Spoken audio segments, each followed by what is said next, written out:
President Trump posted to Truth Social today urging immigration agents to continue stopping vehicles despite the agency issuing a temporary pause after two deadly shootings. One of those shootings was in Texas. The Trump administration says the temporary halt was meant to allow for additional training, but the president argues the enforcement tactic is necessary. Here's ABC's Rena Roy with more. President Trump overturning a temporary pause on most ICE traffic stops, according to a source familiar with the discussion. It comes after the Department of Homeland Security announced it was halting most stops in the wake of two recent deadly shootings at the hands of ICE agents. But that source says they're now resuming.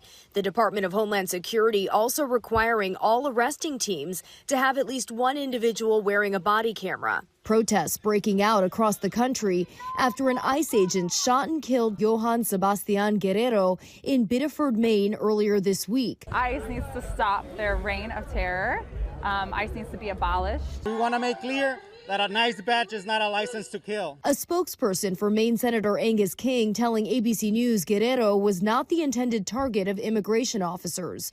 According to representation for the family, Guerrero was 25 years old, had a social security number, as well as work authorization in the United States. DHS says Guerrero entered the country illegally in September of 2023, but obtained a work permit last year.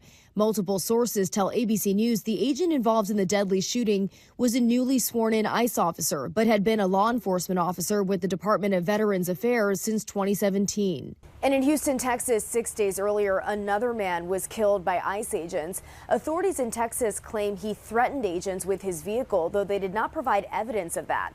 The FBI says it's an ongoing investigation. Rena Roy, ABC News, New York.